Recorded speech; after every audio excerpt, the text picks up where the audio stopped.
Hello student, हमारे study platform VK e book पर आपका बहुत बहुत स्वागत है। जैसा कि आप जानते हैं, ये संविधान की वीडियो सीरीज चल रही है।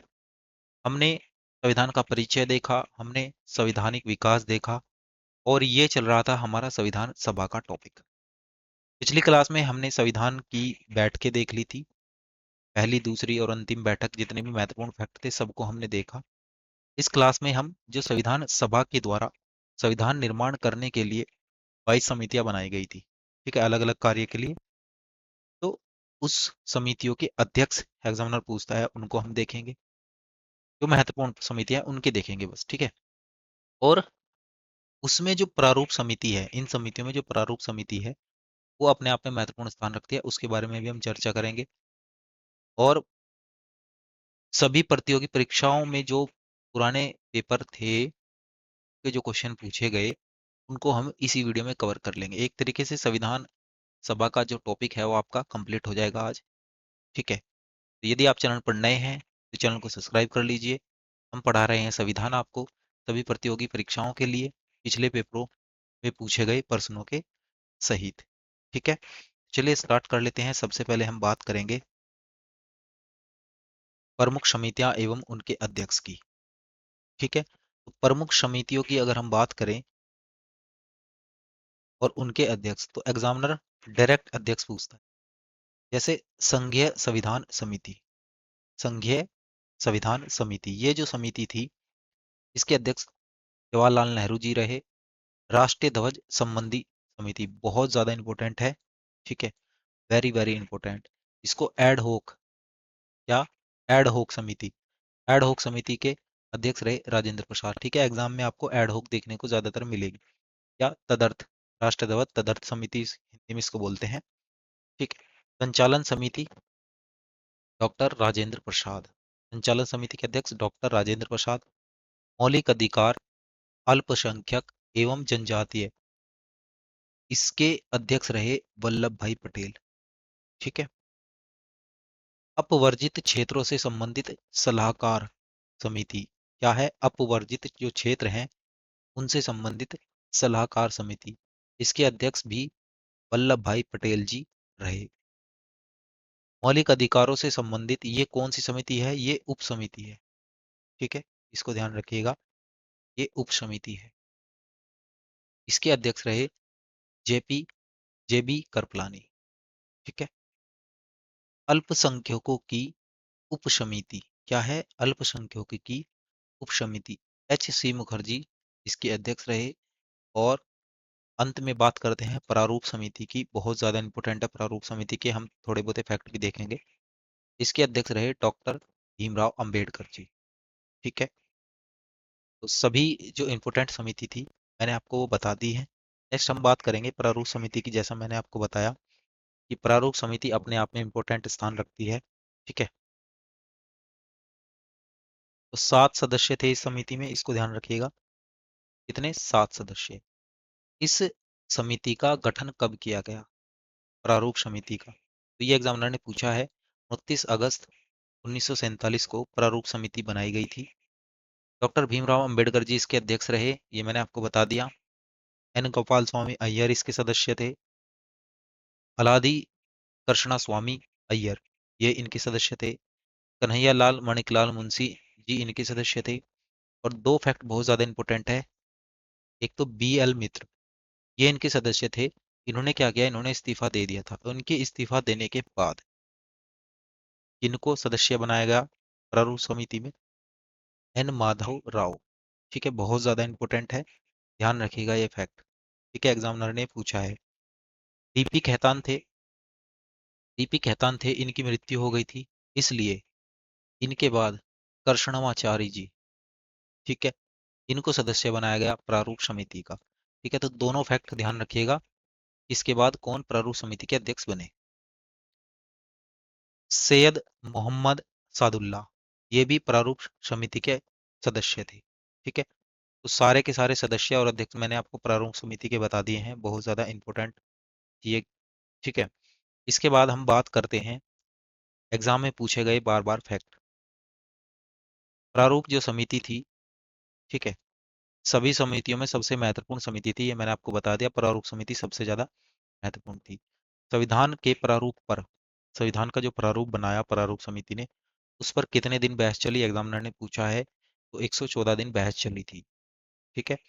और प्रारूप समिति ने, किसने, ये जो प्रारूप समिति है, ठीक है, ये जो प्रारूप समिति है, इसने अपनी रिपोर्ट पेश की किसको, संविधान सभा को। कब, 21 फरवरी 1947 में।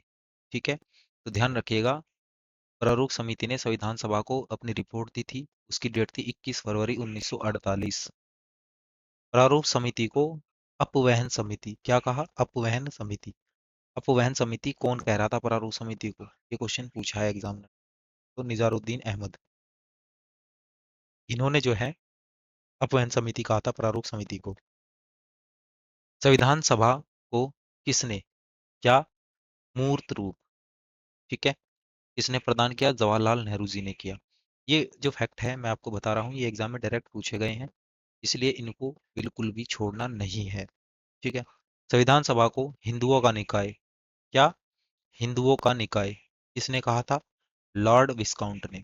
ठीक है, लॉर्ड विस्काउंट ने संविधान सभा को हिंदुओं का निकाय कहा था। संविधान का प्रतीक, अगर संविधान सभा का प्रतीक आपसे पूछ लिया जाए, संविधान सभा, ठीक है, संविधान सभा ने अपनी मोहर बनाई थी, अपना प्रतीक चुना था, तो उसका क्या था, हाथी। ठीक है, ध्यान रखिएगा, क्या था, हाथी। ठीक है।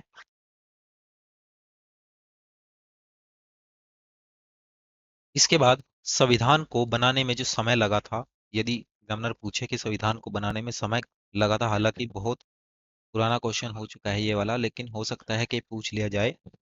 तो संविधान को 2 वर्ष 11 माह और 18 दिन लगे थे बनाने में। ठीक है। एक क्वेश्चन बहुत पूछा जाता है कि संविधान कब अंगीकृत हुआ। ठीक है, संविधान कब अंगीकृत हुआ, तो ये जो अंगीकृत शब्द है, ये एग्जाम में देखने को मिलता है। ठीक है, इसका मतलब होता है कि तैयार, यानी कि संविधान कब तैयार हुआ। ठीक है, तो आपको एग्जाम में अंगीकृत शब्द ही देखने को मिलेगा, वहां पे तैयार शब्द नहीं दिखेगा। ठीक, तो संविधान अंगीकृत हुआ था 26 नवंबर 1949 को। ठीक है। एक क्वेश्चन डायरेक्ट पूछा जाता है कि संविधान दिवस कब मनाया जाता है।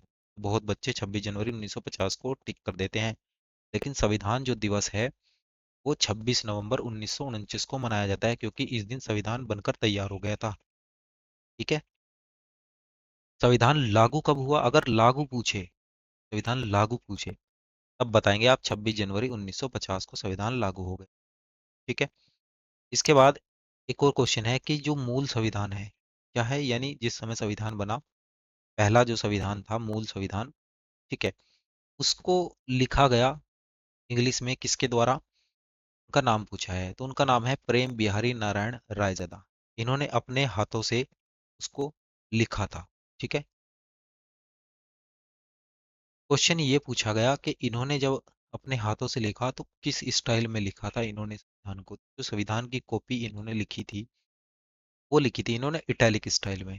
ठीक है, इटैलिक शैली में इन्होंने लिखी थी। ध्यान रखिएगा, ये पूछा गया क्वेश्चन है कि प्रेम बिहारी नारायण रायजादा जो संविधान के सुलेखक या कोलिग्राफर कह लीजिए आप थे, इन्होंने संविधान को किस शैली में लिखा, तो इटैलिक शैली में इन्होंने लिखा था।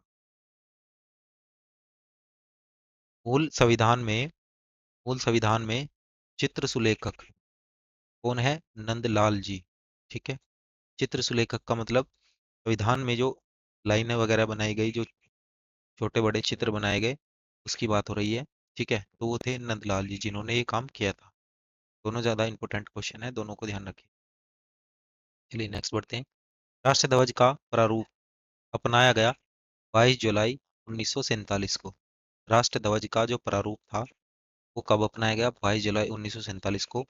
और ये पूछा जाता है कि राष्ट्र ध्वज का डिजाइन किसने तैयार किया, तो पिंगली वेंकैया ने राष्ट्र ध्वज का डिजाइन तैयार किया था। ठीक है। सरदार वल्लभ भाई पटेल जो थे एवं वी मेनन, ये दो व्यक्ति ऐसे थे जिन्होंने क्या किया, जो रियासतें थी, ठीक है, जब भारत को क्या करना था, मिलाना था, आपस में एक देश बनाना था, तो रियासतें थी, है ना, और इन रियासतों को भारत में मिलाया गया और ये काम सौंपा गया किसे? सरदार वल्लभ भाई पटेल जी को एवं वीवी मेनन को। तो इन्होंने रियासतों को भारत में सम्मिलित करने के लिए सबसे महत्वपूर्ण भूमिका निभाई थी। ठीक है। जूनागढ़ की जो रियासत थी, ठीक है, जूनागढ़ की जो रियासत थी, इसको भारत में कैसे मिलाया गया? जनमत संग्रह के आधार पर। ठीक है, जनमत संग्रह के आधार पर जूनागढ़ की रियासत को भारत के क्षेत्र में मिला दिया गया। और हैदराबाद की जो रियासत थी उसको कैसे मिलाया गया? उसको मिलाया गया पुलिस बल से। ठीक है। जम्मू कश्मीर जो था, इसको कैसे मिलाया गया? जम्मू कश्मीर को एक विलय पत्र के आधार पर। कैसे? विलय पत्र के आधार पर हस्ताक्षर के द्वारा भारत में मिलाया गया। ठीक है, जम्मू कश्मीर के जो राजा थे उनसे विलय पत्र पर हस्ताक्षर कराकर भारत में इसको मिला लिया गया। तो इस प्रकार भारत में क्षेत्रों को सम्मिलित कर लिया गया। ठीक है। संविधान निर्माण की सर्वप्रथम मांग, संविधान निर्माण की मांग हो रही है सबसे पहले किसने की थी? बाल गंगाधर तिलक ने। ठीक है, क्वेश्चन पूछा गया है कि संविधान निर्माण की मांग बाल गंगाधर तिलक ने कब की थी? 1985 में की थी। और विधेयक कौन सा था? स्वराज विधेयक था। किसने कहा कि भारतीय संविधान भारतीयों की इच्छा अनुसार होगा? ये कहा था महात्मा गांधी जी। किसने कहा था? महात्मा गांधी जी ने कहा था कि भारत का जो संविधान होगा वो भारतीयों की इच्छा के अनुसार होगा।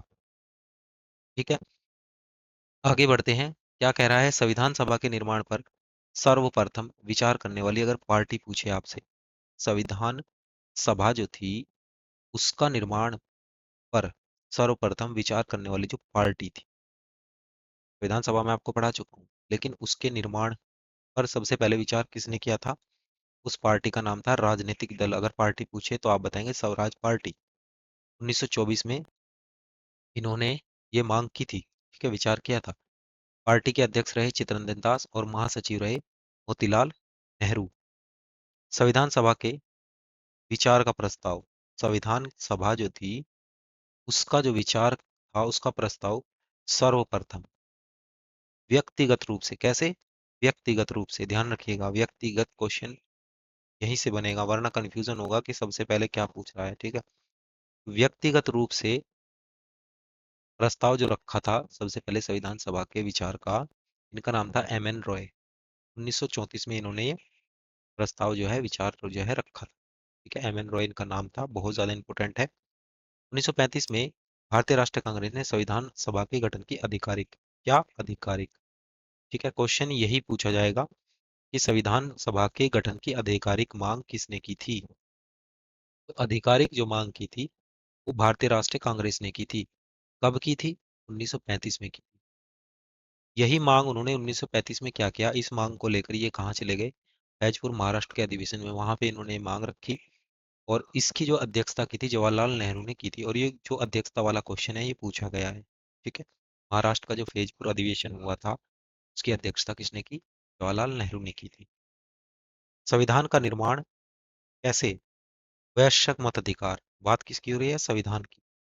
और कैसे हो रहा है? वैश्यक मताधिकार के आधार पर गठित संविधान सभा के द्वारा किया जाएगा। ये किसने कहा था? ये कहा था जवाहरलाल नेहरू जी। ठीक है, किसने कहा था? जवाहरलाल नेहरू जी ने ये कहा। इसी के साथ आशा है आपको संविधान सभा पढ़ने में अच्छा लगा होगा। जितने के जितने फैक्ट हैं हमने सारे कवर कर लिए हैं एग्जाम में। आज की इस वीडियो में हम संविधान सभा को समाप्त करते हैं और संविधान सभा के बाद नेक्स्ट वीडियो में हम प्रस्तावना को पढ़ेंगे। तो इस टॉपिक को देखने के लिए अगली वीडियो में मिलेंगे। तब तक के लिए धन्यवाद। चैनल पर अगर नए हैं तो चैनल को सब्सक्राइब कर लीजिए।